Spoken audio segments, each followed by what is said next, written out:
Hello, everyone. Welcome back to the Impact Defense Podcast, Season 2, Episode 9.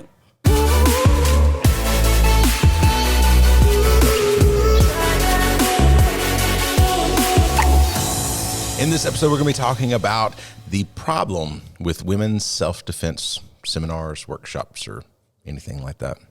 And we are joined again by Jentry. Hello. We've not had you for Season 2 yet. Yeah, it's been a little while. I know. But really quick, don't forget about our sponsor, Invisiwear. Invisiwear looks like just regular jewelry, but it has a button on the inside of it that you can press that it can call. If you program it right, you can call 911 and call. No. Well, actually, what it does is send your GPS coordinates to 911 and up to 5 of your friends. That's it. Yep, exactly. So you just double click the back of it and it will do that for you. Also, if you go to invisiwear.com, you can use the coupon code ImpactDefense. It'll get you 10% off. So I've seen a lot of complaints online about women's self-defense training, seminars, workshops, and different things. I can honestly say that in a lot of ways, when I was starting out 20 plus years ago, teaching women self-defense, that I kind of fell into the same pitfalls that we're seeing a lot today. So what I thought we'd do is look at the idea of like some of the things that we see that maybe used to do, and maybe that a lot of people that aren't looking forward and looking at all aspects of self-defense are still doing. Because I mean, if you hear complaints, and I saw videos of ladies that went to a women's self-defense seminar and come away kind of almost feeling cheated in some ways. So like, what can this industry do really to kind of change that? I think one of the major problems is that most of the people that instruct it have a thing of like, oh, these people must already know something. So they go ahead and like add a bunch of steps into a technique. I'm trying to figure out where I'm going with that. Do they make it too complicated? Yeah, they make it too complicated. Straight off the bat, they just go straight into too complicated techniques that are not going to be something you can maintain easily. And then just easily. like completely forget about the importance of just being aware, and they just completely forget about the whole running too. So I think the thing is you need to have a really well-rounded approach to your curriculum so that you are making sure that you're covering everything. You're not just centered on if you're in the middle of being raped, what you do. Well, we never want to get to that point. Right. So I think you've got to go from the aspect of how do you stop something from happening? How are you being aware enough to know if it's likely to happen? And then the steps to, can you stay on your feet? Can you get away? Do you end up on the ground? What can you do when you're on the ground in order to stop something? I mean, there's so many different parts of it, and there's different things like whether you're around a vehicle or whether you're not in public. I mean, are you in your own home being attacked? I think there's so many different parts of how women's self-defense can play out that it needs to have, not just how to throw a punch. Yeah, just going really just back to like the basics before something happens is really the main deal. Yeah. So, I mean, not just, like I said, not just knowing how to throw a punch, not just relying on a groin kick. Yeah. Oh, gosh. Things like that are probably going to be more of the standard in most places that teach women's self-defense. Yeah. And I've seen better and I've seen worse through this. I know for us, one of the things I did was we started in probably 10 or more years ago, where we would go, okay, let's start with the idea of being aware. Let's start at the very beginning. Right. And so every time we would have like a group of women come in and we would do something, we started with, okay, let's first start out with the things that are going to keep you safe 95% of the time. Right. And so for the first 15 to 20 minutes, that would be kind of the thing is like, we'd talk about that kind of stuff. Anything to keep people away from you while using your words and everything along those lines as well. And I think that is something that, well, I know that I didn't do that for a long time. So for at least probably the first 10 years. Well, not to mention, even when you're using that as the way that you start teaching, it relaxes people a little bit to the point true. of, oh, I'm not immediately have somebody touching me that I'm having to fend off. You can kind of warm up a little bit to that. Yeah. Creating distance and being aware to the point that when you're starting to get comfortable with the people in the room, you can actually train with them and not feel so awkward. Yeah. Mm-hmm. That's very true too. I mean, there is a lot about women's self-defense that can come across very awkward in the middle of teaching it. Yeah. So, I mean, there's also that. We have to deal with things with women that you don't have to deal with men. Right. Mm-hmm. I mean, it's true. Mm-hmm. That is very true. Let me ask you, ladies, another question. Do you think it's important for there to be men present to help with the women's self-defense seminar? Absolutely. Yes. Okay. Yes. Now, why? Well, I mean, most of the time you're not going to get attacked by another woman. Yeah. I mean, if you're in the middle of some kind of catfight altercation, maybe, but it's not something where you're going to probably be overpowered or raped. Yeah, right. Usually. Right. But, I mean, I think it's important that you would train with a man because men have different characteristics in the way they move. They have a different plan in mind for where they're headed usually. Mm-hmm. And if you've not trained with a man who is going to most likely be able to overpower you, you're probably just not going to be prepared. Yeah. Right. I mean, it's going to be real hard to handle yourself under those. Yeah, I heard one guy talking about it. It says that the male strength and male aggression is really hard to get past if you've actually never actually trained against it. It's a whole lot different. Mm-hmm. But I wanted the female perspective on that one because that was one dude telling another guy. I think it's a good thing for women to train with women and with men. Yeah. Mm-hmm. Different sizes. And helps. Also, sometimes you're going to be a little more willing to do things with women that you're not willing to do with a man. But I think that if you can at least practice it first with a woman and then be like, okay, let me do it with a man. Yeah. Mm-hmm. I think that that's acceptable. But like for me, I don't care. I can go straight to practicing whatever with a man. It doesn't bother me. But there's definitely women who they come in, they're like, I don't want a man to touch me. Well, yeah, and we've had through the years, we've in teaching this, we've had several women come through. It's already had something terrible happen to them, and when they come in, they get really tense about the idea of letting a man practice anything with them. And we've seen those women maintain that thought through the whole class and never let a man touch them. But we've also seen women who overcame it and realized, okay, this is a safe environment. Yeah.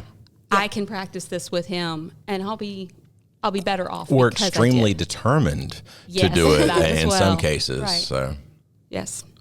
One thing that I would just also like to preface after all that is, yes, a man can overpower you, but you're not trying to go for the knockout. You're just trying to get away.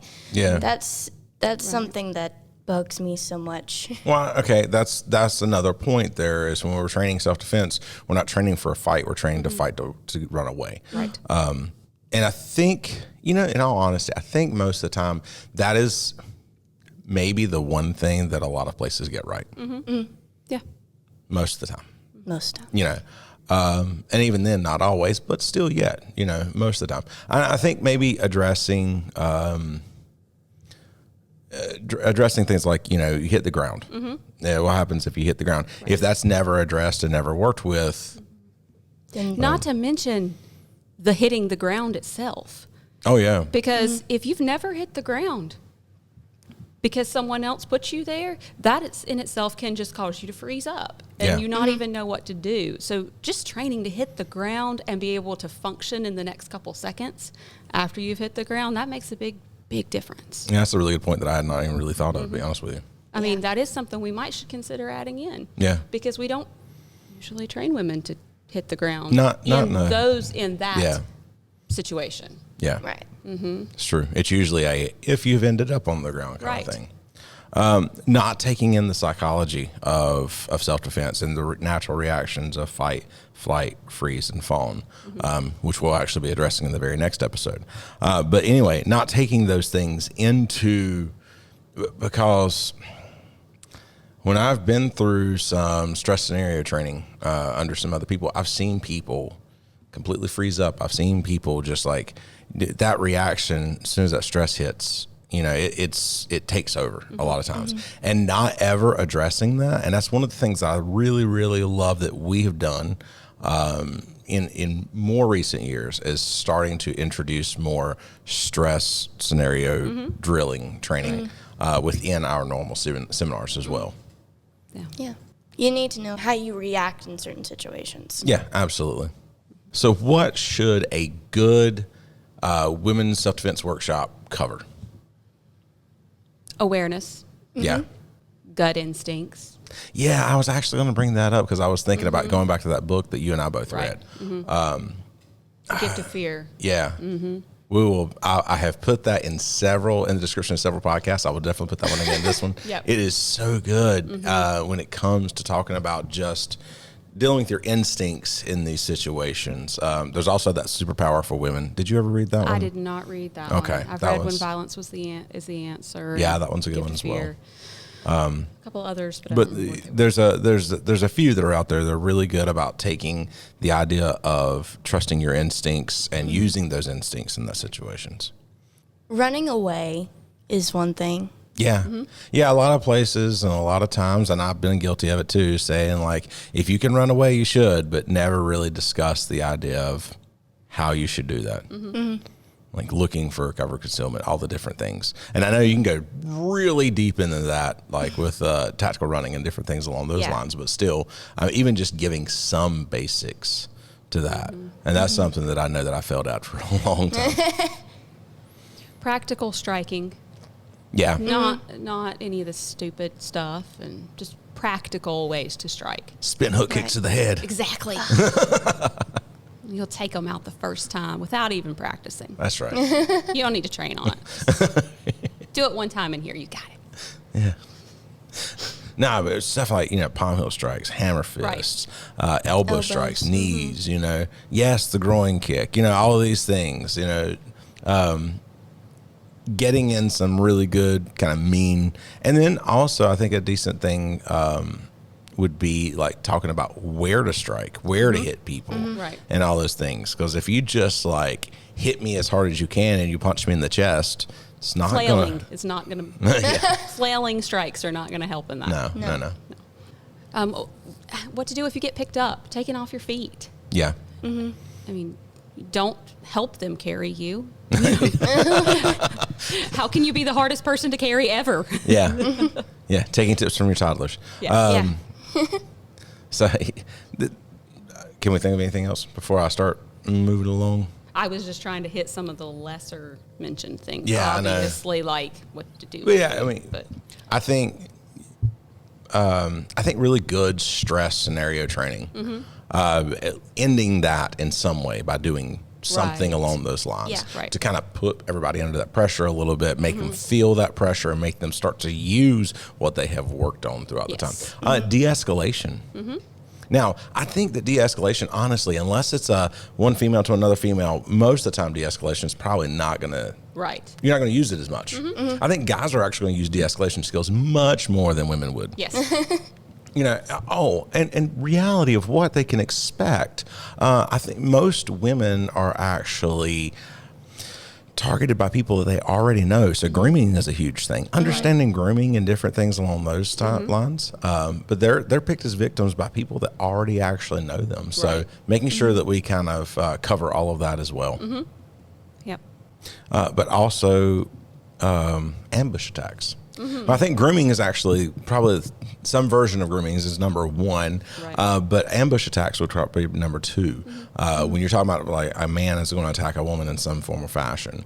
And that's why I say de-escalation is good, but it's probably Right. not the most important skill for women, I think. In the situation of being ambushed, I mean, you really need to know what it feels like to be overwhelmed Yeah. by something and someone, and how to respond to that immediate overwhelm. Yeah. And then how to overwhelm that person Yeah.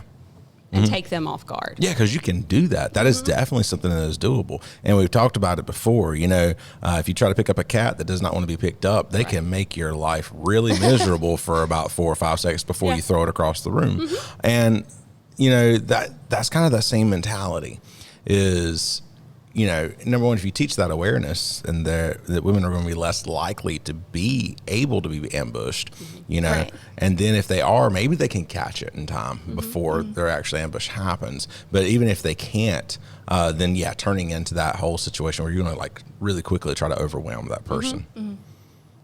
And then, I think they really need to understand once they hit the ground, if they hit the ground, how to respond to that, ways that they can actually fight and not just be pinned down. Right. You have options. You don't have to just lay there. Right. You're not, just because you're on the ground doesn't mean that that's where you have to stay, and it doesn't mean that you're defenseless. Right, exactly. And then we also bring in an improvised weapon, and getting people to, to kind of get them to understand what an improvised weapon can be, how you can use pretty much anything if you need to. So one of the questions I heard somebody ask one time at a women's self-defense thing that I happen to be helping with, and I have been asked that question a lot too, because I thought it was really, really interesting, is you ask a group of ladies, okay, you're on the ground, somebody's sitting on top of you and he's hitting you. You look over, you see a rock. Will you pick up that rock and bash him upside the head? And most of the women go, no, okay. Then you go, okay, well, now think about the fact that there is your child that is directly behind you. And if he can finish you off, he's going after your kid. Will you then take that rock? And I don't ever even get that question out. It's absolutely, yes. Already bashing him. And that's that thing that you have to remember. And is that, you're the most important person in someone's life. So you need to make sure that you do your best to protect that. Yeah. Also, another point that I think is really good to make is getting attention that, something is happening to you and you need help. Yeah. You can't, and no one can know unless you're being like really, really quiet and, what's that word? Complying? Is that the right word? Yeah. And complying to what they say. Yeah. And even if the guy that has grabbed you says, don't scream anyway. Well, a lot of people have never had to do that, and so it feels really uncomfortable to think about having to cause a scene. Yeah. And so learning how to cause a scene and practicing it is, I don't know how many times I've been asked the question. It's like, what if they have a gun and they say, you make a word and I'm going to kill you. And it's like, wait a second. You don't want me to scream because that means it's going to attract attention. But if you pull the trigger on that gun, it's going to attract attention. So like the chances are they're not actually going to shoot. They're going to run and get away. Right. So they mainly use stuff like that as an intimidation tool. Oh, absolutely. I mean, the 11-year-old, the guy that attacked her, had a knife in his hand. Right. Yeah. And he was mainly using that as an intimidation tool. Yep. And I know people talk about like, well, it's taking a chance. Yeah, it's taking a chance, but you're taking a much larger chance if you go away with whoever they're trying to grab. Yeah. But once to a secondary location, the odds are you're not coming back. Yeah. Which is sad, but true. Well, if they just attacked you, generally, they don't want you dead yet. Yeah. They would like you alive at least for a little while. So, I mean, they're not planning to kill you right then. Yeah. Maybe later. Probably later. But not right then. Okay, so let's end on a happier note, or at least a funnier note. What is the worst thing that either one of you two ladies have seen taught as far as self-defense goes? I've got one that, and I'm going to hold off on that one. Mine was at a conference, and it was absolutely laughably hilarious. Honestly, I deal with kids a lot, so honestly, whenever we go through self-defense stuff, they go, oh, so like in the movies, in the action movies, when we do this and do that? I'm like, no, that's not how it works, actually. So mainly is what kids think. So mainly is what kids get out of watching action movies. Gotcha. I'm trying to remember exactly what it looked like when I saw it being taught, and I can't exactly picture what it was because it was just really dumb. But it was a guy attacking a woman from the back, and somehow there was a rope involved, and I don't remember, but something about like bringing the rope around behind the guy's head and then like looping it around his head or something while he's behind you, and I'm Who is going to carry I around don't- a rope I don't- that is a female? I wish I knew where that Who? was that I saw that. It was dumb. It sounds like it. But yeah, I mean, why would you try to do something to the person behind you with a rope around and then? Obviously it was going after strangling the person, but Also, that, just if a you lot can't of, see me, I'm like flailing my hand around behind my head, trying to figure out how do you do that. That's what the dinghy is from. Is from her zipper. That's right. The zipper sitting in the chair. Yes. But yeah, I would have to say that was probably one of the dumber things. I'm not sure what the purpose there was. Also, I know I'm gonna get a lot of hate for this, but pressure points. That's not a lot of people feel them. Well, I think not a lot of people feel them under adrenaline. There's plenty Yeah. of people that feel them when the adrenaline is not flowing. But then you have people that are hypersensitive that will feel it even with adrenaline. But then, the vast majority of people are either not hypersensitive or, they don't feel them anyway. So, and none of those people will feel And it under. how much are you going to have to train to be able to hit a pressure point like that in a situation where you're being attacked? Yeah. It's not likely to happen. Yeah. Well, there's always no touch knockouts. So there's. Right. No, but my favorite thing that I saw that was not like no touch knockout was I was at a conference, and this guy was doing stuff with capoeira. I don't know if either one of you are very familiar with capoeira. It's from Brazil. It was a martial arts that is disguised as dance. So there's all these things you do. They do aerials. They do all these cartwheels. They do all kinds of stuff. But some of it is really neat. It's really fun to watch. Okay. Sounds fun. I think I'd enjoy it. Yeah, you probably would But then I'd actually. make fun of parts of it. But anyway, go But ahead. anyway, the best thing was we went through this thing. I don't know why I did it just because I thought it looks neat. It looks fun, So I did this thing with him. After it was over, he goes, okay, now we're going to do this whole thing with self-defense. He did some stuff, and I was like, that's kind of, this is not throwing off on all capoeira. This is throwing off on this one instructor. Okay. I was watching this stuff going like, I don't know if that would actually, but then my favorite thing happened, and this is the way he ended it. He says, okay. He had this like stack of mats that he kind of stacked up, and he was probably like 4 foot off the ground. Okay. And he goes, all right, let's say you're trapped in a parking lot and there's an angry mob and you're standing on top of a van. Wow. What? So number one, that is my favorite setup of any self-defense thing ever. Okay. This is intricate. Okay. Yes. All yeah. right. I was like, man, I've never found myself in this scenario. We should try it. Okay. But then he does an aerial off of the things, lands on the mats, does some spin kicks and all kinds of crazy stuff and runs away.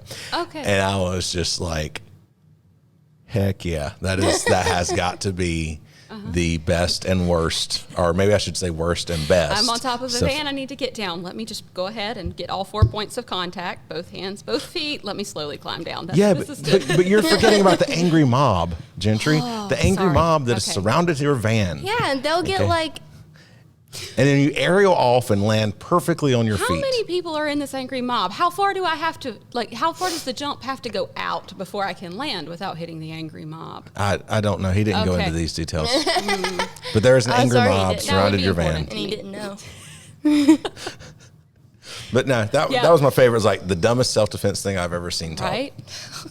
And again, I'm not throwing off on all of capoeira. I'm throwing off on that one instructor who decided Let that me this be was a great idea. Spider-Man. I think he just wanted to show people he could jump. Oh, I know he wanted to I show believe people he that could was jump. all that was. He I did. hope that's all that was. He was impressive with his, jumping. He did have a couple people up there, a couple of his students, guys, and he did jump over them as he aerialed off. And it was impressive, sure, but still yet, I think that really what it was. I What it think was. that your biggest benefit in that situation is that you're going to catch your attacker off guard and they're just going to stand there with their mouth open while they're watching like, wow, look at him. The angry mom's gonna cheer. Wow! And suddenly it's a party. Yeah. So, all right. Fun times. Yeah. Well, thank you, Gentry, for being a part of another episode. Yep. Thanks for having me. Absolutely. We want to have you back multiple times. We enjoy when you're here. So, That's good. good. All right, guys, if you enjoyed this podcast, go ahead, like, subscribe, and click that bell notification so that way you get notified every single time that we upload a podcast or another review video.